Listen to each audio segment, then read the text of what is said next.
في مكان ما في أحد العوالم حدثت الكارثة، وأصبح العالم قطعة من الجحيم، خالي من البشر، مليء بالوحوش والشياطين. وفي أعلى قمة في العالم المدمر بيظهر آخر بصيص للضوء، ولكنه مع الأسف بينتهي. وبعدها بنروح لملك الشياطين وهو بيقول أخيرا ده آخر بشري، لازم أقتله وأخيرا هنتصر. فبيروح ملك الشياطين يوجه دراعه على آخر بشري في العالم علشان يمحيه من الوجود. فبيحاول البشر يتحرك لكنه مش بيكون قادر لأنه جسمه مدمر بالكامل. وعلى الرغم من المعاناة دي بطل البشر لسه مصمم على القتال. فبيقول البطل بصوت مليان بالأسى: العالم اتدمر، عدى سنة كاملة من خسارتنا ضد الحرب مع ملك الشياطين، وده أدى لموت أغلب البشر اللي في العالم، واللي فضل منهم تم تعذيبه أو العبث بعقله علشان يتم استخدام جسمه الخاوي علشان يستخدموهم كمضيفين ويصنعوا بيهم شياطين جديدة لخدمة ملك الشياطين. فحتى بعد فناء العالم كان لازم أقاوم حتى لو كنت البشر الوحيد في الجحيم ده. وخلال الفترة دي فضلت أبذل أقصى ما عندي علشان أقدر أنتقم لكل اللي ماتوا، ففضلت أقاوم لحد اللحظة دي. فبيوقف ملك الشياطين قدام بطل البشر، فبيبص للبشري بتكبر، فبيقول البطل بنفسه: ملك الشياطين تارتاروس، أنا مش هستسلم. فبيجي ملك الشياطين وبيقول: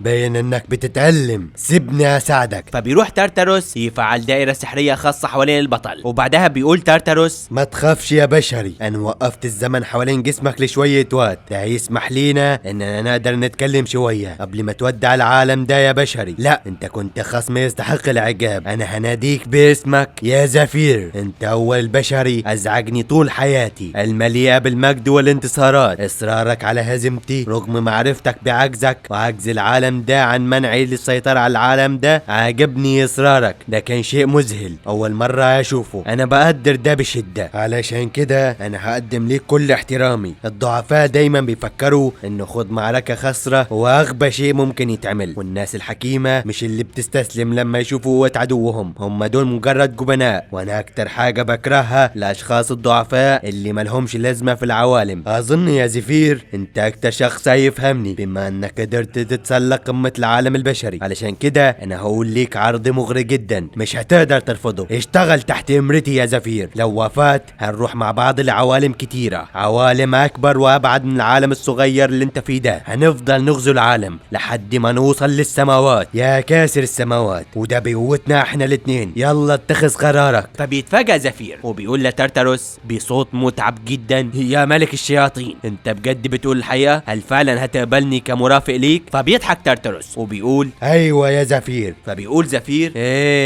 ما اظنش انه عرض كويس. فبيقول زفير بنفسه: ده هراء، بسبب القتالات الكتيرة اللي خطها جسمي بقى مدمر بشكل لا يصدق، وما اظنش انه في اي نوع سحر يقدر يرجعني لقوتي القديمة. بس يا ترى ايه اللي عايز يوصل ليه ملك الشياطين لما يخليني تابع ليه؟ ابن العاهرة ده مش عرض، في الحقيقة دي طريقة غير مباشرة علشان يشوفني وانا بتوسل لملك الشياطين عشان اعيش. ده في احلامك يا داعر، عايزني انا اتوسل للصعلوك اللي اخذ اصدقائي واحبائي وكل حاجة ثمينة بالنسبة لي؟ فبيروح زفير يسلم على ملك الشياطين، فبتعلو ابتسامة النصر على وش ملك الشياطين وهو متشوق لرؤية توسل زفير اقوى بشري ليه. وهنا بيقول زفير: طول عمري كنت شخصيتي فظيعة جدا بلسان قذر، وهي طول الوقت كانت بتقول لي اوقف لعن وسب، وعلشان انا مش شخص سهل الترويض وما سمعتش كلامها عملت تعويذة مثيرة على روحي هي. فبيروح زفير ماسك دراع تارتاروس بكل ما تبقى من قوته، وبعدها بتبدا طاقة جنونية تخرج منه، وبعدها بيكمل زفير: لما اعملها بايدي هتتفاعل التعويذة وهتخرج طاقة مدمرة من خارج حدود عالمنا وهتدمر جسمي بالكامل. علشان كده يا ملك الشياطين تارتاروس، تبا لك،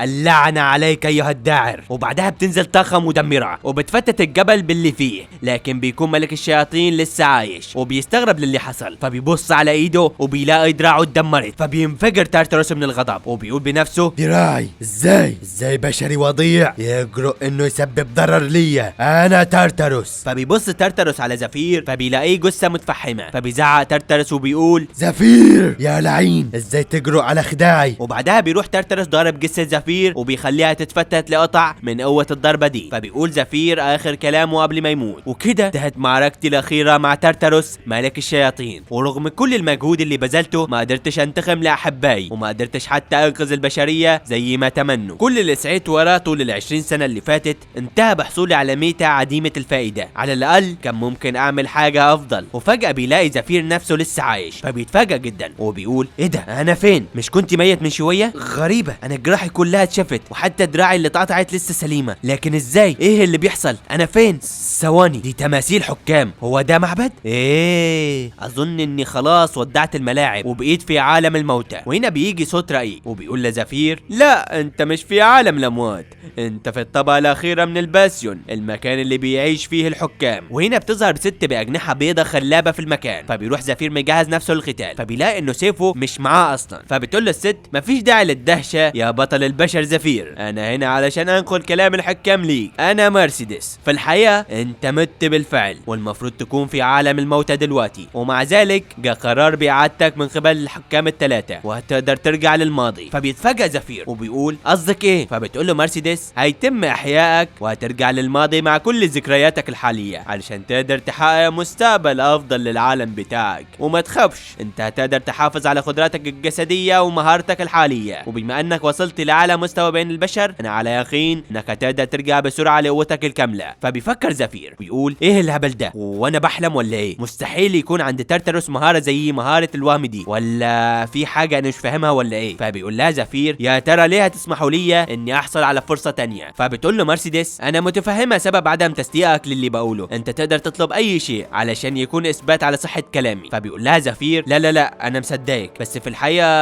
انا قصدي ايه اللي هتحصلوا عليه مقابل الخدمة دي؟ ازاي يعني هتدوني فرصة زي دي وبالميزات العظيمة دي من غير مقابل؟ مش انتوا برضو عايزين مني حاجة علشان تدوني كل ده صح؟ قبل بداية النهاية كان الناس كلهم بيموتوا حواليا لما كنا بنواجه الشياطين، رغم انهم كانوا بيتوسلوا ليكم عشان تساعدوهم، لكن انتم وقفتم التواصل بيننا وبينكم، وحتى رفضتوا الاجابة على الصلوات بتاعتنا، ورفضتم كل التضحيات اللي عملناها ليكم، واخدتم قوة رجال الكنيسة على استعارة قوتكم، وده ادى في النهاية انهم يفقدوا قدرة الشفاء بتاعتهم وهلكت البشرية كلها. فبيكمل كلامه مع نفسه الاوغاد دول رفضوا مساعدتنا لما كنا في امس الحاجة ليهم، علشان كده مفيش اي سبب مقنع يخليهم يساعدوني دلوقتي. فبتقول له مرسيدس انا متفهمة سؤالك ده، علشان كده هقول لك الحكام كانوا بيعملوا كده ليه، تبين لينا انه كان في شيء مشوق يستحق المشاهدة في عالمك ده. فبينزل الكلام ده على زفير زي الصاعقة وبيملي قلبه بالغضب. فبتكمل مرسيدس الحكام كانوا حاسين بالشفقة عليك بعد ما شافوا محاولاتك الدؤوبة لإنقاذ عالمك المدمر، لأنه من النادر جدا وجود حد زيك صارع الموت حتى بعد نهاية العالم، زائد قتالك المستمر ضد الشياطين الجبارة. حياتك اللي عشتها دي كانت حاجة تستحق المشاهدة فعلا. فحسوا الحكام بالندم على قرارهم في التخلي عن عالمك. افتكر انك لاحظت انه الحظ بقى في صالحك في اخر 5 سنين كنت عايشهم، وده بسبب انهم قرروا يساعدوك على مش بتكمل كلامها. وفجأة بينطلق زفير بكل قوته وبيهاجم مرسيدس، وبعدها بيقول لها وهو بيشتعل من الغضب يا اوغاد انتم كنتم فاكرين انه ده ممتع؟ انا وكل اصحابي كل الفترة دي كنا بنعاني وبنعرض حياتنا للخطر عشان نسليكم، علشان تشوفوا حاجة تستحق المشاهدة. انتم بجد مجرد اوغاد. هل كنتم فاكرين ان احنا بنحارب علشان نوريكم عرض؟ هل البشر بالنسبة ليكم مجرد تسلية؟ هي دي كانت نظرتكم لينا طول السنين دي كلها يا ملاعين؟ فبتروح مرسيدس فتحة بوابة ومنها بتنزل رجل عملاقة على زفير، فبيشيلها زفير وبيكون عاجز عن الحراك بسبب وزنها الهائل. فبتروح مرسيدس وبتقول لزفير بما انك فهمت وضعك الحالي فسيبني افهمك شوية حاجات. الشيء الوحيد المهم في عالمك ده هو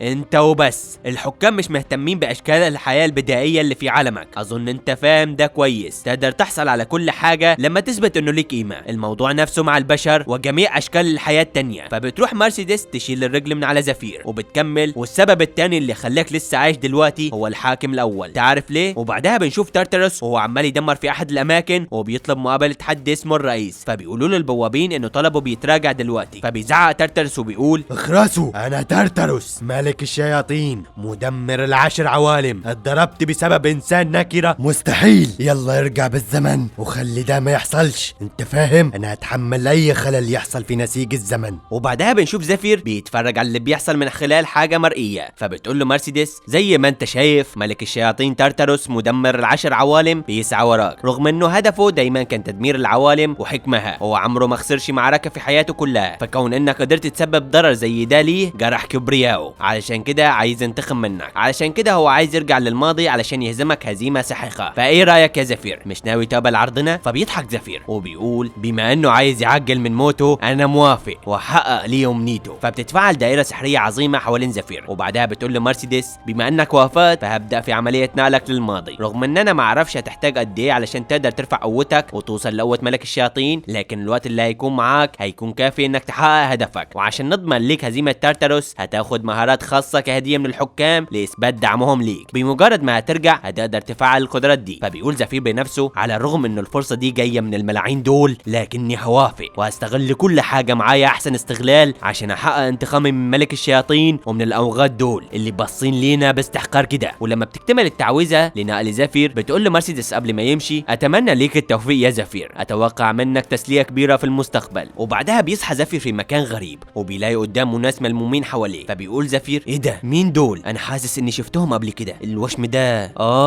انا افتكرت، باين اني رجعت 10 او 20 سنة للماضي لما كنت عبد للمعبد. فبيجي شخص وبيسأل عن اللي بيحصل هنا، فبيقولوا له اللي موجودين انه ما حصلش حاجة خطيرة. فبيجي شخص شعره برتقاني وبيقول لزفير يا وغد لو فكرت تعصبني تاني فهموتك. فبيستغرب زفير وبيقول بسخرية انت اصلا مين وبتتكلم عن ايه؟ فبيمشي الراجل مع باقي اصحابه. فبيفكر زفير وبيقول انا مش فاكر ايه اللي حصل هنا. فبيلاقي زفير طفل قدامه وبيقول له شكرا ليك يا سيدي. فبيستغرب زفير وبيقول مين العيل ده؟ انا مش مفتكر الموضوع ده، كان قديم جدا، ما اظنش اني هتكيف بسرعه. بالتفكير في الماضي العاهره دي قالت لي عن ميزه العائد، قالت لي ان اقدر افعلها لما اقول فتح الميزه، يلا نجرب كده. فبيروح زفير يستنى لما الكل يمشوا وبعدها بيقول الكلمه وهنا بتظهر الميزات قدامه. فبيتفاجئ زفير وبيقول هو مذهول ده جنون، هل فعلا كان خيار حكيم منهم انهم يدوني كل ده؟ وبعدها بيشوف زفير وهو عمال يشتغل في المنجم وبيكون بيشتغل اسرع من كل الموجودين ومن غير ما يتعب حتى. فبيقول في نفسه زفير هل ده حقيقي؟ انا لسه مش مصدق اللي بيحصل، ازاي معقوله يكون في مهارات غش زي دي؟ لما فعلت ميزه مهاره العائد دخل في راسي كميه مهارات مرعبه وكلها مهارات من اعلى تصنيف، حتى القدرات تم اعتبارها على انها مهاره بتتفعل بشكل تلقائي. الوضع ده جنوني، هل فعلا من الحكمه انهم يدوني مهارات زي دي؟ فبيجي شخص وبيزعق لزفير علشان هو مش بيشتغل. فبيفكر زفير وبيقول ده رئيس فرقه التنقيب. فبيزعق الرئيس وبيضرب زفير بالكرباج. فبيمسك زفير الكرباج بمنتهى السهوله. فبيتفاجئ الراجل من قدره زفير على امساك الكرباج بتاعه بالسهوله دي. فبيعتذر زفير وبيقول انا اسف يا سيدي، انا هرجع للشغل بسرعه دلوقتي. فبيتفاجئ الراجل جدا وبعدها بيفكر زفير بنفسه وبيقول غريبه، الكرباج كان بيتحرك كانه بطيء شويه، يمكن ده بسبب خبراتي اللي حصلت عليها في حياتي القديمه. انا فاهم النقطه دي، بس المفروض انه يتساب حتى خدش في ايدي. وهنا بتظهر مهاره زفير الاولى واللي اسمها الجدار الحديدي، واللي بتسمح لحامل المهاره بتجاهل اي ضرر اقل من قدراته الاساسيه على التحمل، وبيخفف من اعراض التعب والارهاق الى اقل من قدره التحمل. فبيستغل زفير النهار ده وبيشتغل من غير ما يتوقف. فبيقول زفير في نفسه مذهل، انا مش حاسس باي حاجه، انا اقدر اشتغل كده طول اليوم. يمكن ان شروط تفعيل الميزه دي صعبه لكنها مهاره مرعبه لو تم استخدامها بالشكل الصحيح. الاغبياء دول ادوني مهاره مذهله. لما فعلت ميزه العائد حصلت على 9 مهارات مميزه جدا غير معرفتي بالمستقبل. باستخدام المهارات دي اقدر ارجع لقوتي الكامله بسرعه كبيره جدا، بس علشان اقدر اوصل لهدفي فانا لازم اخرج من هنا الاول. فبيروح زفير يشتغل بسرعه كبيره جدا وبيقدر يعمل انجاز ضخم جدا، وفي نهايه اليوم بيقدر زفير انه يخلي فريقه يكون المركز الاول رغم انه كان اخر فريق. فبينبسطوا كل اللي في فريق زفير وبعدها بيتم تحديد ترتيب الفرق وبيروح الكل يمجدوا في الحاكمه اريا. فبيقول زفير بنفسه الاغبياء دول بيمجدوا في اريا دي عشان هما في احد معابد اريا، واحده من الحكام الثلاثه اللي في العالم ده، والمعبد ده يعتبر اكبر مكان للقرود الربويه في القاره بالكامل. غالبيه الناس هنا اما فقدوا بيوتهم بسبب الوحوش او مغامرين قليلين المرتبه المعبد عالجهم، وبسبب عدم قدرتهم على دفع تكاليف علاجهم الباهظ تم تعيينهم للعمل في المناجم اللي في المعبد. وطالما الوشم اللي على كفي ده موجود فمش هقدر اتحرك بحريه، لان لو طلعت خارج مكان المنجم ده هيتفعل ختم العبد وهيتوقف قلبي بسرعه وهموت. علشان كده انا لازم ادفع فلوس علاجي بسرعه واخرج من المكان ده. استناني يا ملك الشياطين تارتاروس، لان المره دي مش هتدمر العالم وهقدر انتقم منك اشد الانتقام وهقدر احميك يا الترا المره دي. فبيروح زفير السوق وهناك بيلاقي الطفل اللي شافه في الكهف وبيقول له انه هيشتري ليه اللي هو عاوزه بالفلوس اللي معاه. فبيرفض زفير وبيروح عند التاجر وبيطلب منه مياه الشفاء، وفرق الفلوس اللي معاه هياخده عن طريق القرض. فبيتفاجئوا الكل لانه المعبد بياخد ضريبه ربويه كتيره جدا. فبيقول زفير بنفسه رغم انه الحركه دي خطيره جدا لكنها كانت ضروريه، لانه مياه الشفاء دي عنصر خاص بيسمح باستعاده صحه الواحد بشكل طفيف وليه تاثير زياده في الطاقه السحريه. اذا اتشرب منها كميه كبيره 10 زجاجات كافيه انها ترفع من قوتي بشكل كافي، وبالذات مع الميزه الرهيبه بتاعتي دي. وهنا بتظهر الميزه الثانيه رؤيه هيرمس اللي بتسمح بزياده تاثير الجرعات بنسبه 500%. وبيقول رغم انه بدايتي كويسه لكن انا مش مش هكسب فلوس كفايه لما اشتغل هنا. وبعدها بنشوف زفير بيشتغل بجد وبيتمرن علشان يزيد من قوته اكتر واكتر، لحد ما بيجي يوم وبيقول لرئيس فرقه التنقيب: سيدي في وحوش في المنجم فلازم نطلب صيادين لهزيمه الوحش ده بسرعه. فبيتفاجئ الرئيس جدا، فبيقول له زفير: ما تخافش يا سيدي، انا هرشدهم لمكان الوحش بنفسي. فبيقول لنا زفير: الوحوش هي كائنات ظهرت نتيجه تشوه في السحر، وبما ان الوحوش دي معظمها بتقتل البشر فده اعطى للبشر الاقوياء الفرصه للغناء، لانه الوحوش دي لما بتموت بتنزل احجار سحريه واللي بتباع باسعار غاليه جدا، غير جثه الوحش اللي ممكن يصنع منها عناصر سحريه قويه جدا. والوحوش دي تقدر بس تلاقيها في الزنزانات. وعلى الرغم انه القتال ضد الوحوش ده مميت، لكن بسبب الجوائز اللي ممكن الواحد يحصل عليها ده شجع الباحثين عن الثروه انهم يدخلوا الزنزانات دي، واللي تم تسميتهم بعدين بالصيادين. وهنا بيظهروا 3 من الصيادين في المكان. فبيقول زفير بنفسه: انا مش فاهم انا ليه اخترت اشتغل في المنجم ده رغم اني كنت مسافر، انا مش فاكر بالظبط بس انا عندي سبب مقنع. فبيقاطع افكار زفير البائع اللي قدامه وبيقول له: انت يا عم انا مش هسلفك فلوس تاني. فبيستغرب زفير وبيقول له: ليه؟ هل ده عشان انا اتجوزت الحد المطلوب؟ فبيقول له البائع: لا، انت رتبتك ما تسمحش ليك انك تاخد اي فلوس تاني، فامشي يلا من هنا. فبتيجي واحده من الراهبات وبتعرض على زفير يبيع اعضائه علشان ياخد قرض منهم. فبيوافق زفير على طول قبل ما ياخد القرض. فبيقول لها: يا سيده خلي وقت اخذ اعضائي في الاسبوع اللي جاي، افتكر لو رجعت الفلوس قبل المده دي مش هحتاج ابيع اعضائي صح؟ فبتقول له الراهبه انه طالما بيرجع الفلوس مش هيحتاج يديهم اعضائه. فبيروح زفير يشتري زجاجات شفاء كتير جدا لحد ما بيجوا 3 من الصيادين. فبيجي قائدهم وبيقول لزفير: انت اللي هيرشدنا لمكان الوحش صح؟ اهلا بيك انا جوس. فبيسلم عليه زفير وبيقول له: اهلا بيك، معلش انا ما عنديش مهاره الرؤيه الليليه لكن انا عندي مهاره رصد المانا. وهنا بنفهم انه مهاره رصد المانا مهاره خاصه بتسمح لمستخدمها برصد المانا اللي بتخرج من الكائنات الحيه. فبيقول جوس: كويس يلا احنا لازم نروح دلوقتي، شيل الحاجات دي. فبيشيل زفير كل معدات الصيادين. فبيروح زفير يمشي معاهم وبيفكر مع نفسه وبيقول: على ما اتذكر في 2 مألوفين ليا، على الاقل انا عارف واحد منهم معرفه شخصيه، لانه في الماضي قبل ما اكون صياد خلصت زنزانه مع ال3 دول وفضل منهم واحد بس عايش. ولما بيوصلوا لمكان الزنزانه بيقابلوا 3 تانيين ودول من فريق الانتظار. فبيجي واحد منهم وبيربط خيط في ايديهم وبيقول لهم انه لو حصل اي مشكله ليهم هيتقطع الخيط ده. فبيروحوا الصيادين يدخلوا الزنزانه، وهنا بيقدروا الصيادين يقتلوا معظم الوحوش اللي هناك لحد ما بيقفوا في حته، وبيروح جوس يقول اللي معاه انهم هينظفوا الزنزانه بالكامل. فبيعترضوا فريقه لانه مهمتهم هي معرفه ايه اللي جوه الزنزانه والاستكشاف بس. فبيقول لهم جوس: وليه نفوت الفرصه دي؟ الوحوش اللي هنا ضعيفه جدا، نقدر نقتلهم بسهوله باستخدام خدعتي. فبيروح جوس مطلع ماده خاصه بتشبه رائحه اناث الوحوش، فده بيجذب الوحوش لمكان الرائحه دي واللي بيكون قبلها فخ. فباستخدام الفخ ده بيموتوا معظم الوحوش قبل ما يوصلوا ليهم. فبيشكروا باقي الصيادين جوس على الخدعه دي. فبيقول جوس بنفسه: هو الشكر ده كله اصلا لزفير لانه قال لي على الخدعه دي. فبيشوف فلاش باك لما زفير كلم جوس وقال له انه دور جوه المكان كله وعرف انه ما فيش غير وحوش ضعيفه جدا. فبيكمل جوس على الرغم انه مجرد عبد لكن باين عليه صياد قوي، اظن انه عمل كده علشان اضمه لفريقي واحرره من عبوديته، لكن انت يا زفير مش بالقيمه دي علشان اخدك معايا. كل اللي هيحصل عليه اني هاخد كل الاطراء وهسيبك هنا بس. فبيكمل جوس واللي معاه طريقهم وبيقدروا يقتلوا كل الوحوش اللي في المكان كله. فبيروح واحد منهم على مكان علشان يفحصوا، وهنا بيلاقوا عظام وحوش زي اللي قتلوها. وفجاه بيطلع دراع ضخم وبيضرب واحد منهم. فبيجي واحد من الصيادين وبيفعل درعه علشان يحمي اللي معاه، لكن الوحش بيكسر جسمه بمنتهى السهوله وبيفضل بيهاجمهم لحد ما بيفضلش غير جوس، لكنه بيبقى مصاب اصابات كبيره. وقبل ما يقتله الوحش بيروح زفير وبيحمي جوس باستخدام مهارته القويه واللي اسمها الجدار الحديدي. فبياخد زفير رمح وبيضخ فيه هاله قويه جدا وبيروح يقول للوحش: انتهى وقت اللعب دلوقتي قبل ما اقتلك، عايز يا وحش تموت بأنهي طريقه ها؟ وبنكمل احداث القسم ده لما شفنا ميزه زفير الثالثه واللي اسمها المفتاح الفضي، واللي بتدي مساحه فضائيه لا محدوده لزفير بيقدر يخزن فيها اللي هو عايزه. فبيطلع زفير نبته وقماشه، وبنعرف انه دي نبته روح التنين بتقدر تهدي مشاعر الانسان من الخوف او الفزع او اي حاجه تانية. وبينما زفير بيربط القماش على ايده مع الرمح بيقول لجوس: اتراجع لورا عشان انا هبقى عنيف شويه. فبيتفاجئ جوس وبيقول له: انت بتعمل ايه؟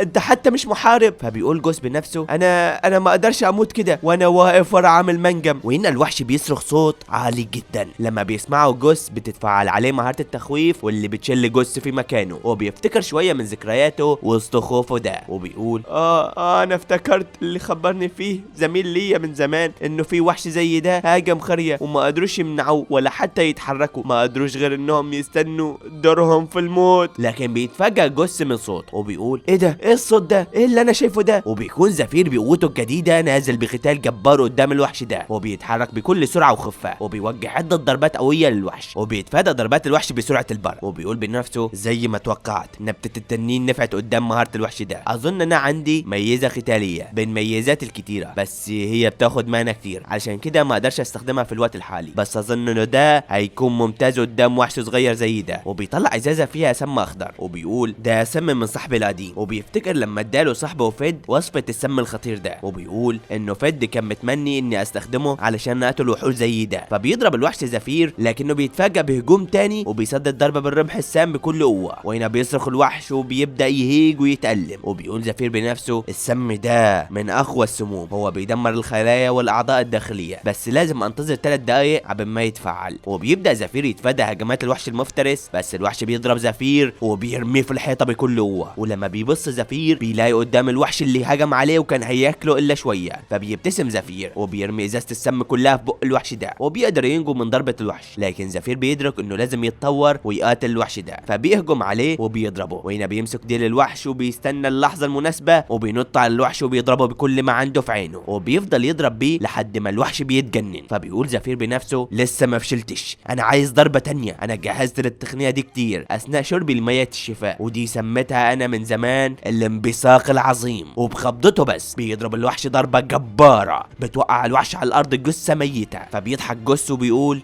كل افكاري عنه كانت غلط، الشخص ده حتى لو انا ما اديتوش التوصية لكن ظهر نجمه بدوني، الشخص الاسطوري ده مين؟ مجرد عامل؟ فبيجي زفير وبيقول له بكل برود بقول لك ايه يا جث، خلينا نتكلم شوية على رواق. وبعدها بنشوف مجموعة مغامرين مصابين بشدة، وهنا بيظهر شخص ضخم البنيان ومعاه سلسلة حديدية كبيرة، فبيفضلوا المغامرين يتوسلوا للراجل انه يسيبهم. فبيظهر شخص تاني لابس عباءة وبينادي واحد من المغامرين الراجل صاحب الرداء ده بساكو، وبيطلب منه يصدقه، لكن ساكو مش بيسمع وبيأمر انه يتم قتلهم كلهم علشان هم عبدة شياطين. وبمجرد ما بيموتوا بتظهر حشرة من واحد منهم، فبيروح ساكو وبيقتلها. وبعدها بنروح لقصر ضخم وهناك بنلاقي واحد بيكلم ساكو وبيقول له انت قتلت 6 علشان حشرة واحدة بس؟ مش شايف انك بذلت مجهود زيادة عن اللزوم؟ هل تمردوا علينا اصلا علشان تحرق بيت كامل علشان حشرة واحدة؟ فبيقول له ساكو انت ادرى بعملنا يا مفتش ماتياس، احنا لازم نفترض انه تم اصابة باقي الاعضاء، ده غير انه فاضل شهر واحد قبل الغارة، فلو ما قتلناش الخارجين دول من المعبد فهنلاقي نفسنا في كارثة. فبيبتسم ماتياس وبيقول له ماشي، انا هعرض ده على فرقة الصيادين، لكن في المقابل لازم تقدم نتائج افضل، ما تتصرفش بتهور لمجرد انك في قسم الهرقطة. فبيوافق ساكو، وفي قسم المواد البشرية بيكون جوس اخد زفير وخلاه في فريقه. فبيقول جوس بنفسه لو زفير عمل شغل حلو كل الفضل هيعود ليا. الحياة مجرد صدفة، وانا مش مصدق انه صدفة زي دي جات لي على طبق من ذهب. وهنا بنلاقي فلاش باك لما كانوا في الزنزانة. فبيقول جوس لزفير انت عبيط، عايزني اقول انه وحش زي ده ما كانش موجود اصلا؟ فبيقول لزفير بالظبط كده. فبيتفاجئ جوس وبيكمل قصدك يعني انت هتتخلص من الوحوش اللي في المكان ده؟ فبيقول له زفير المفترسين بس، اما الكوبلت فهسيبهم ليك. فبيقول لنا زفير في العالم ده لو العبد لقى اي شيء سحري في الزنزانة بيروح تلقائيا لمالك العبد، وفي حالتي هياخد المعبد كل حاجة، الشيء الوحيد اللي هاخده هو فلوس انهاء الزنزانة. فبيكمل زفير كلامه مع جوس وبيقول له لو بعنا جثة الوحش ده اكيد هناخد مبلغ حلو قوي. فبيقول له جوس ده اصلا لو احنا عرفنا نخرج بيه انت فاكر ان فرقة الانتظار دي هتسيبنا؟ حتى لو خفينا جثة الوحش الفرقة اللي هتيجي بعد كده هتلاقي دم الوحش وحاجات كتيرة جدا. فبيقول له زفير طيب لو كان الوحش هنا واختفى هتكون دي مشكلة؟ وفجأة بيمتص زفير جثة الوحش في مفتاحه الفضي مع كل حاجة عملها الوحش. فبيتفاجئ جوس انه زفير عنده فضاء جانبي، بس اللي بيخليه متفاجئ انه المهارة دي بتدي مساحة صغيرة للتخزين على عكس مساحة زفير اللي اخدت الوحش بالكامل. فبيقول زفير جوس انت مش عايز ترخية؟ وبعدها بنرجع للحاضر وبنشوف جوس بيفكر وبيقول مسح الزنزانات وخاصة عدد المعارك بيأثر في سمعة الصياد بشكل كبير حتى لو كانت منخفضة المستوى، ومع وجود عضو زي زفير معايا هكسب كتير، بالذات انه فرقة الدوريات هم اول من بيدخل الزنزانات، فكل الارباح هتكون لينا، ولما انهي الزنزانات بعدد قليل في فريقي ده هيرفع من مرتبتي. انا عايز الترخية وزفير عايز الفلوس، دي صفقة كويسة لينا بس لازم نحرص انه محدش يقبض علينا. فبيقول زفير بنفسه لما اخش في الغارات هقدر اسدد ديوني، لما ابيع الوحوش بسعر كويس لازم اسرع واخرج من المعبد باسرع ما يمكن، لكن قبل ما اعمل كده في حاجة لازم اعملها، الغارة العظيمة مع فرسان المعبد واللي هتحصل الشهر اللي جاي لازم احصل عليها، لانه في الحدث ده بالذات هيكتشفوا العنصر اللي هيعمل صدى ضخم في القارة كلها، لازم احصل على العنصر ده مهما كلفني الثمن علشان اقدر اغير المستقبل. وبعد ما بيخلصوا تسجيل زفير بيمشوا الاثنين في المدينة. فبيقول زفير بنفسه في حياتي الماضية ما قدرتش اخش في الغارة دي، عدد اعضاء فريق الصيد في الغارة دي 20 عضو، فقبل الحدث ده لازم اعمل انجاز كبير او اعرف حد علشان ادخل في المسابقة دي، بس انا عندي خطة هتحتاج وقت لتنفيذها. ولما بيوصل زفير وجوس لمكان الالتقاء بيعدي ساوكو واتباعه من قدامهم، فبينحني جوس وبيجبر زفير انه ينحني ليهم، وبيقول له انه دول من فرقة محققي الهرقطة ودول خدام المفتش ولازم يتم احترامهم علشان ممكن يقتلوا اي حد بحجة التطهير، وبالذات ساوكو واللي لقبه الكلب المسعور، وده لانه انضم للفرقة بس علشان يعرف يقتل زي ما هو عايز. فبيقول ساوكو ايوه انت استنى، انا في حاجة مضايقاني، انت ليه لابس زي عامل منجم؟ انا اسمي ساوكو، اذكر اسمك وقسمك. فبيقول له جوس ده زفير هو صياد معايا، لو حصل اي مشكلة منه ممكن. فبيزعق له ساوكو وبيقول له اخنس، انا كلمتك يا كلب انت. فبتطلع من ساكو هالة قتل مرعبة وبتوقع جوس على الارض من قوتها، لكن زفير ولا متأثر، بطلنا كاسر سماوات مش هيتأثر في حاجة زي دي. فبيقول ساكو في نفسه زي ما توقعت متأثرش خالص، دلوقتي مفيش مجال للشك، الوغد ده خبير رفيع المستوى.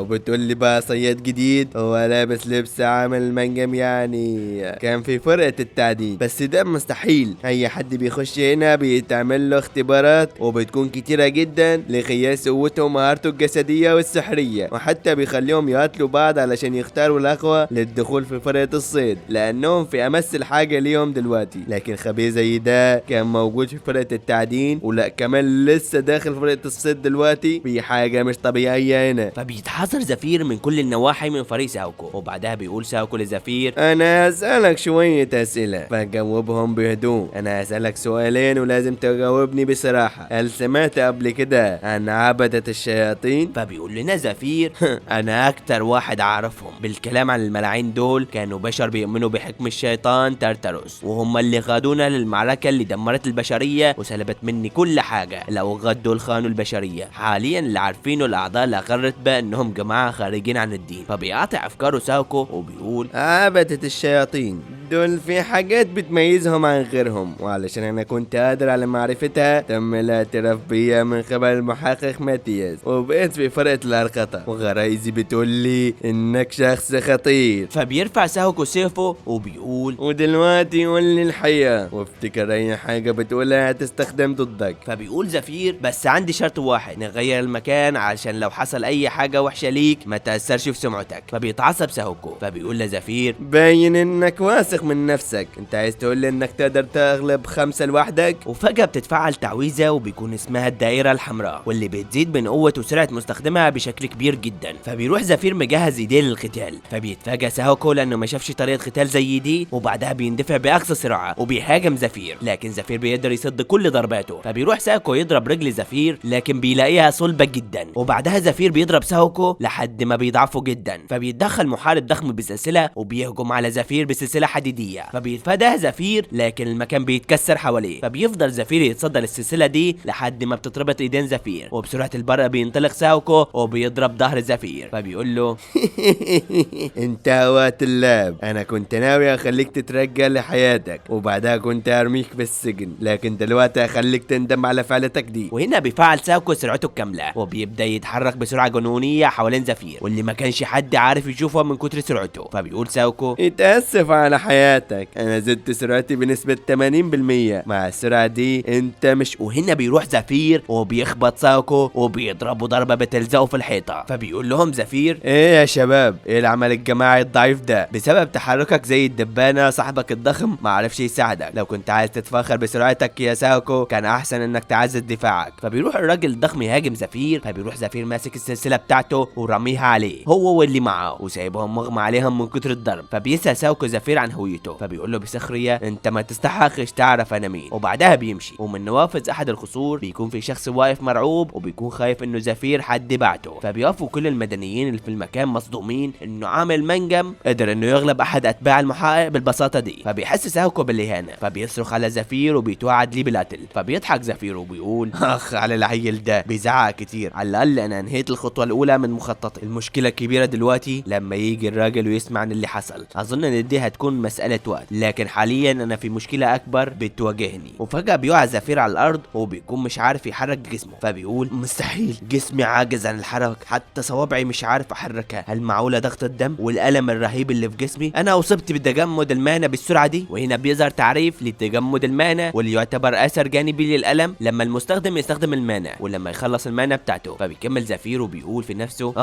من ساعة ما استخدمت التقنية دي وانا بقيت بستهلك المانا اسرع مما توقعت، حتى بعد ما فضلت ازود من كمية المانا اللي كانت معايا من 10 سنين ما قدرتش اتخطى العقبة دي. اللعنة على المعدل ده انا. وفجأة بيظهر صوت وبيقول الجمع على وشك البدء. وفجأة بيظهر مهرج بقناع ذهبي مخيف قدام زفير، وبعدها بيعرف المهرج عن نفسه وبيقول انا الروح شيلوك اللي تحت سلطة الحاكم اوزرا حاكم القرود. لما تأكدت انك وصلت لمعدل 0 مانا اتحقق شرط الجمع، ودلوقتي هيبدأ الجمع. تراكم مهارة الجدار الحديدي. فبيقول زفير بنفسه مهارة الجدار الحديدي مش مجرد مهارة خاصة بتحمي المستخدم من الضرر وبترفع الدفاع، بس هي ليها كمان جانب مؤلم جدا. الحقيقي هي انه تعبك مش بيتحمي، هو بس بيتشال مؤقتا منك وبيتم تجميعه زي الخرد، وبمجرد ما توصل لصفر مانا هيبدأ حدث الجمع، وكل الأعراض الجانبية لمهارة الجدار الحديدي هتتفعل دفعة واحدة على كامل جسمي. فحتى مع الخطورة دي كلها قررت نخبة من الصيادين استخدام المهارة دي لتحدي الأبراج، لكن انتهى بهم المطاف مدمرين بسبب حدث الجمع. مهارة الحاكم أوزرا هي سلاح ذو حدين، لو اتعامل بإهمال هينتهي المطاف بالواحد مدمر.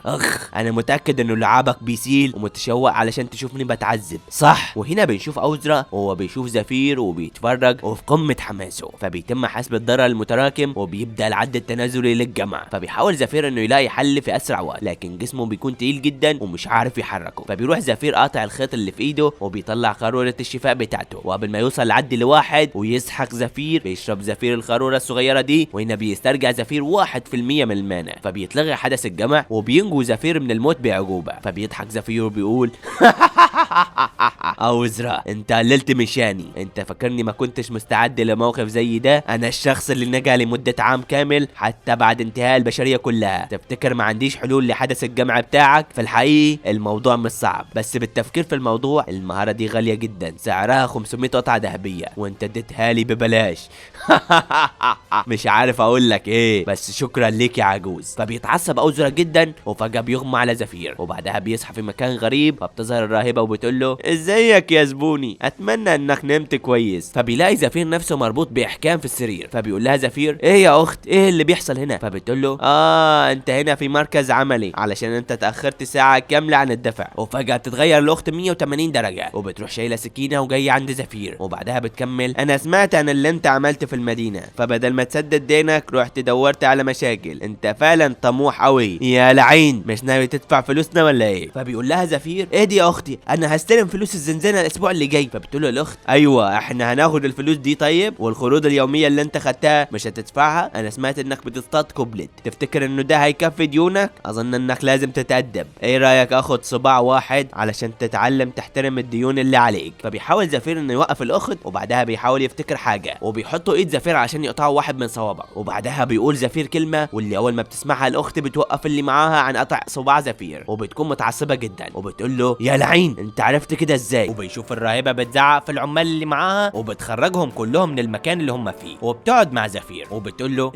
انت ازاي عرفت الاسم ده؟ فبيقول لها زفير ازاي يعني، وازاي ما اعرفش الاسم ده يا اختاه، ولا اناديكي باسمك التاني وسط الوحوش الزهرة البيضاء. وبنفهم من زفير انه الاخت انا دي بتكون الصبح احد اخوات الكنيسة، وبالليل بتكون احد الوسطاء في السوق السوداء الوردة البيضاء، واللي بتنقل معلومات ومعدات سحرية للسوق السوداء. فبيقول زفير من المستحيل عليا اني انهي الزنزانات بالمعدات السيئة اللي بناخدها من المعبد، علشان كده لازم اخد معدات مناسبة علشان اقدر اصفي الزنزانات بشكل افضل، وده مش هيحصل غير بمساعدة انا. فبيقول زفير انا مبسوط اني قابلتك يا اخت انا، كويس انك لقيتيني، ودلوقتي ينفع تفكي قيدي علشان نعرف نتكلم ولا ايه رايك؟ فبتروح انا تفك زفير، وبنروح بعدها لاحد غرف العلاج وبنلاقي ساكو غاضب جدا، فبيطلب الطبيب منه انه يستريح. فبيقول لهم ساكو كده انا اتهان من مجرد مجرد عامل منجم، انا هقتلك يا زفير، هقتلك لو كانت دي اخر حاجة عندي. فبيجي شخص وبيقول في ايه اللي بيحصل هنا؟ فبيتفاجأ ساوكو وبيقول مين السيد ند؟ فبيظهر شخص شعره احمر وبيكون هو ده ند. فبيقول له اقعد واستريح واهدى شوية، الاطباء قالوا لك انك لازم تستريح، انا سمعت من الناس عن اللي حصل في المدينة. فبيقول له ساوكو متوتر جدا انا اسف على اللي حصل مني، واللي حصل مش هيحصل تاني، فما تقلقش يا سيد ند. وفجأة بيروح ند حاطط السكين على بق ساوكو وبيقول له هو غاضب جدا انا ما اقلقش، كل شخص قابلته في طريقي لهنا لقيته بيقول لي على الاهانة اللي حصلت لك، وانت عايزني ما اقلقش؟ انت عارف ان المحقق ماتياس قال لنا ان احنا ما نعملش حاجة ممكن تقلل من شأننا، فازاي وصل بيك الحال ان يتم ضربك زي الكلب من مجرد عامل منجم؟ وبعدها بيروح ند قاطع بق ساوكو وبيكمل السبب في خسارتك عشان الناس كانت عارفة تتوقع افعالك، لما شفناك بتقتل احد عبدة الشياطين كنا فاكرينك انك مميز، لكن لما حسبنا انجازاتك لقينا ان خلال النص سنة اللي فاتت ما بطش بس غير على 2 من عبدة الشياطين. الادارة العليا حاسة بالاحباط تجاهك وبيسألوني هيستحملوا فشلك لحد امتى، ودلوقتي بعد اللي عملته النهاردة خليت خصمنا اضحوكة، يا ترى عندك سبب مقنع؟ فبيركع ساوكو وبيقول اتوسل ليك يا سيد ند، عايز فرصة تانية، فرصة اخيرة ارجوك، انا هعمل اي حاجة اي شيء علشان اقدر اكفر عن ذنبي العظيم ده. فبيقول له ند يبقى هتعمل الشغل زي المعتاد، اللي اهانوك اهانوا فرقة الهرقطة لازم يموتوا، وبعدها اشوف هعمل فيك ايه. فبيترعب ساوكو وبيقول في نفسه يعني كده لو ما نجحتش هيجردوني من زي الارجواني ده؟ فبيكمل ند خد ده هيساعدك اوي. وهنا بيرمي ند قطعة قماش، فلما بيفتحها ساوكو بيلاقي كورة سوداء بتطلع منها هالة شريرة جدا وناي غريب. فبيقول ساوكو في نفسه هو مصدوم دي ادوات عبدة الشياطين. فبيقول له ساوكو سيدي دي، فبيقاطع ند وبيقول له دي كانت مع احد الاتنين اللي قبضت عليهم انت، وليك الحق في استخدامهم زي ما انت عايز، بس في النهاية انت ملكش الحق في عدم استخدامهم خالص، فقم باتخاذ القرار الصائب بتاعك. فبيقول ند في نفسه ساوكو ما كانش اسمه الكلب المسعور من غير سبب، لانه خلال السنة اللي فاتت قتل 26 صياد فاخدته فرقة الهرقطة عشان السبب ده. فبيقول ساوكو في نفسه ما تهزرش معايا، انا مش هرجع للحياة اللعينة بتاعتي مش بعد ما اتحسنت الحياة معايا اخيرا، وانا هقتل الوقت ده وهرجع للقمة تاني. وبعدها بيخرج ند وبيقول لواحد خلي بالك من الغبي ده وتأكد انه ما يعملش لنا مشاكل، انت فاهم عليا؟ فبيقول له الراجل حاضر يا سيد ند. فبيكمل ند الاغبياء اللي زي الكلب ده المفروض يشوفوا وضعهم من وجهة نظر تانية، ساعتها مش هيتخلصوا منك زيه. ها موهبة؟ فبيكمل ند انت بتهزر صح؟ انت غبي قوي، انت حتى ما حاولتش تفهم ان احنا اخترناك ليه معانا. فبيقول الراجل اللي مع ند اظن ان احنا لازم نشكره لانه لولا ما كانوش الفرسان هيوسخوا فينا. فبيقول ند في نفسه احنا هنعترض الفرسان المعبد عن طريق التسلل في احد غارات الزنزانات، وساعتها نتخلص من قائد الزنزانة وبعدها نستولي على الحي الثالث من المعبد باسم حاكم الشياطين. وهنا بيطلع انه ند من عبدة الشياطين. فبيكمل ند احنا لازم ننفذ الخطة دي بنجاح لانها هتغير من ميزان القوة في العالم ده. فبيقول ند للراجل اللي معاه روح انت واعمل تحقيق عن الراجل بتاع النهارده ده. فبيقول له الراجل قصدك اللي ضرب ساوكو؟ فبيقول ند في نفسه الراجل ده استخدم تقنيات الدفاع عن النفس دي منين؟ دي مش موجودة غير في طائفتنا، واللي تعلموها كانوا الاخوة الاربعة والسيد. هل ارسل ده من قبل السيد؟ بس لو ده كان صحيح ليه ما تواصلش معانا بالشكل الصحيح؟ الراجل ده مثير للريبة، باين اني ما اقدرش اتواصل معاه، فعلشان ما تسربش خبر عن علاقتي بيه اخلي ساوكو يهيئ لي مناخ علشان اتواصل معاه، اذا اكتشفت انه مش في صفنا هقتله. وبعدها بنروح للاخت اللي بتفكر مع نفسها وبتقول في نفسها مش فاهمه اللي بيحصل، الراجل ده اكيد مجنون، لكن ده غير معقول، ده جاب راس وحش زي ده ازاي ولوحده برضه؟ فبيقول لها زفير ايه رايك حلوه ولا لا الراس دي؟ فبتقول له الاخت حلوه ايه ده انت اللي حلو. على العموم انا هنضف المكان الاول وبعدها هنشوف الدنيا. قائمه البيع جثه وحش مفترس من الدرجه الثانيه، قائمه المشتريات 5 قطع سحريه متقدمه، مسبحه مقدسه وحجر السلمندر، واخيرا عشبه الشمس والقمر المباركه. كل حاجه من دول موجوده، لكن المشكله في المبلغ، التكلفه هتكون 5000 قطعه ذهبيه، وده اكتر من الفلوس بتاعه الوحش ده. علشان تسدد الفلوس هتحتاج وحشين تانيين. فبيقول لها زفير مش مشكله، هخليهم عندي خلال 3 اسابيع، فخلال الوقت ده جيب الحاجات اللي طلبتها منك. وقبل كل ده انا عايز حاجه. وفي احد المساكن الخشبيه بيكون زفير قاعد مع 3 رجاله. فبيقول جوس بما ان احنا مجتمعين مع بعض يلا نتعرف تاني على بعض. زفير ده مدافع الفريق ماركو، وده ديل هو جديد في الفريق بقاله 3 شهور لكنه بارع في استخدام السيوف. يا جماعه ده زفير نجم فريقنا الجديد، ودلوقتي يلا بينا نشرب نخب انضمامه. فبيلاقي جوس انه كل الموجودين متضايقين. فبيقول جوس ايه يا جماعه انتم مكشرين كده ليه في وش الراجل؟ قدام مين؟ قدام زفير الوحش ده اللي هيغير حياتكم للافضل. فبيقول له مارك بالتخاطر والمفروض اعمل ايه؟ اصلي له ركعتين؟ انت مش شايف منظره؟ شكله مش حاببنا خالص، هو زعلان من الاكل اللي قدامه ولا ايه؟ انا عارف انه مش مقامه بس ده كان افضل شيء موجود نقدر نشتريه بفلوسنا، كلنا على الحديده ومديونين. فبيقول زفير انا عايز اقول لكم حاجه مقدما، انا ما بشربش المشروب الاحمر.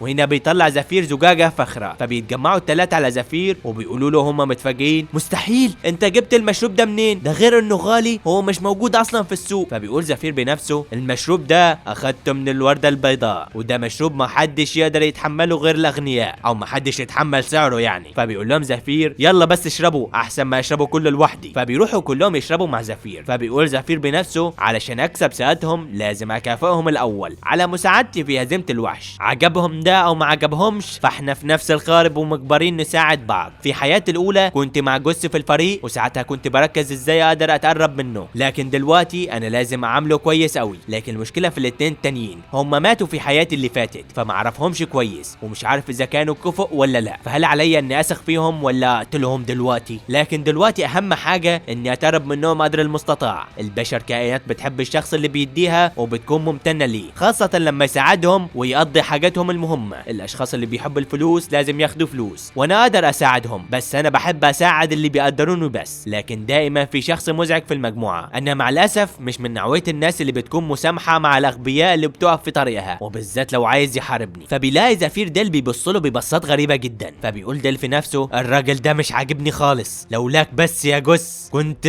فبيفتكر ديل كلام جوس في المشفى لما قال لهم فكروا معايا، مع الراجل ده هنقدر نحصل على جوائز كبيره جدا، وبالذات المهمه اللي جايه. زي ما انتم عارفين انا في المستوى الرابع وانتم في المستوى الخامس، لكن لو طلعتم لمستوى اعلى من كده مش هيتغير العلاج بتاعكم، علشان كده انا عايزكم ترحبوا بزفير. فبيقول له ماركو انت بتهزر صح؟ متاكد انه عامل منجم هو اللي انقذنا في المعركه دي وقرر يعمل مع شويه ضعاف زينا صفقه زي دي؟ فبيقول ديل جوس انت قائد المجموعه علشان كده انت ليك الحق في اتخاذ القرارات، بس في النهايه احنا فريق، ما كانش الاحسن تناقشنا الاول قبل ما تضمه من غير كلام كتير؟ انا اظن ان الوقت ده ضحك عليك بكلامه المعسول، بس بحق الاغبياء مين اللي هيصدق انه عامل منجم قادر على هزيمه وحش زي ده لوحده؟ بطل هبل بقى يا جوس. فبيقول جوس يعني كده مين مسك الوحش ده؟ امي. فبيقول له ديل ماشي هعديها لك، لكن الصفقه دي لو حد عرف فيها احنا هنروح السجن، انت فاهم؟ حياتنا جحيم مش ناقصه كمان سجن، واحنا مش بنتكلم عن سجن عادي، ده سجن المعبد، وحتى الوضع ممكن يوصل بينا للنفي لو عملنا كده، انت فاهم وضعنا الخطير ده صح؟ فبيقول له مارك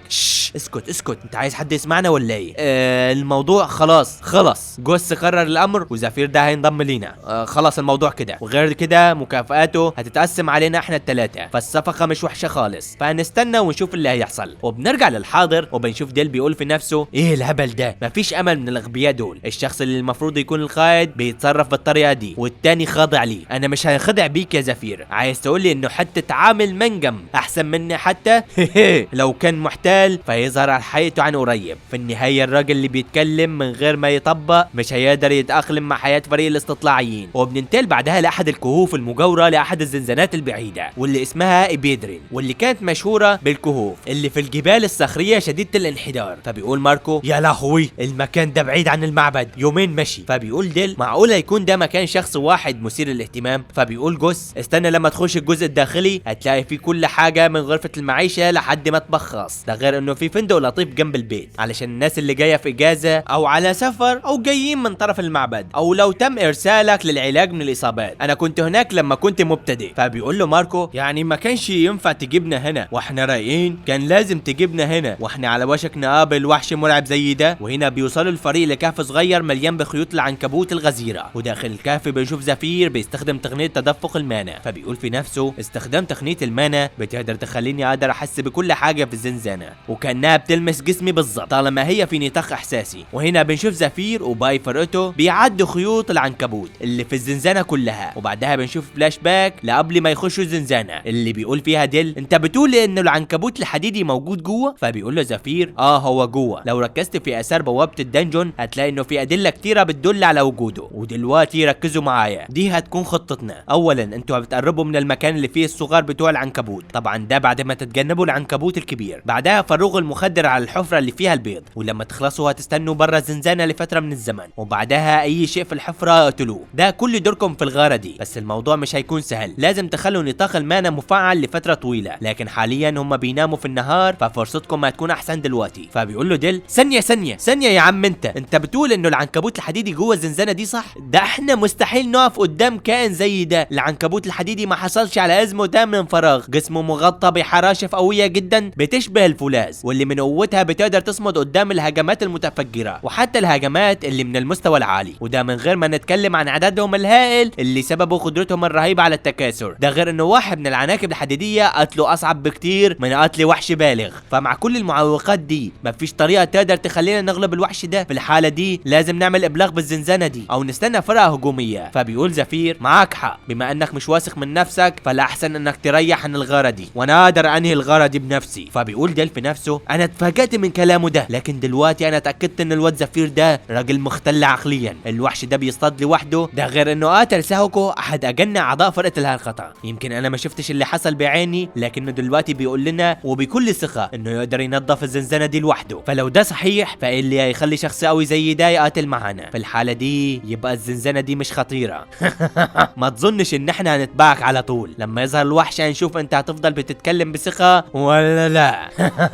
واثناء ما ديل بيتحرك بيغلط وبيلزق ايده في احد خيوط العنكبوت، فبيحاول يخرج منها باسرع ما يمكن، لكن مع الاسف الوقت بيكون فات لانه العناكب المفترسه بتكون وصلت باعداد كبيره جدا. فبيروح زفير يسحبه بكل قوه وبيخرجه من الفخ ده وبيتلقى الهجوم بداله، فبتشبك انياب العناكب في دراع زفير. فبيقول لهم مستغربين ليه؟ مستغربين انه انيابكم محشوره؟ وبقبضته الحديديه بيروح زفير يكسر اجسام العناكب دي، فبيتم محاصره كل الفريق من جانب العناكب. فبيقول لهم زفير اتجمعوا حواليا، ما تعملوش اي ثغره. فبيتجمعوا كل العناكب حوالين الفريق وبيهجموا عليهم. يا ترى زفير واللي معاه يقدروا يقفوا قدام الفخ القاتل ده؟ وهل زفير هيقدر ينهي المهمه دي بسلام؟ ده اللي هنعرفه في القسم الرابع من حكايات زفير كاسر السماوات. وما تنسوش توصلوا الفيديو ده 5000 لايك عشان لو وصل ان شاء الله هنزل لكم الفيديو اللي بعديه. وما تنسوش الاشتراك عشان انتوا بتدعمونا كتير كده، وبرضه ما تنسوش الاشتراك في قناتنا بالتليجرام عشان تشوفوا التسريبات ووراء الكواليس وحاجات جامده على الاخر. وبس كده، سلام يا اساطير.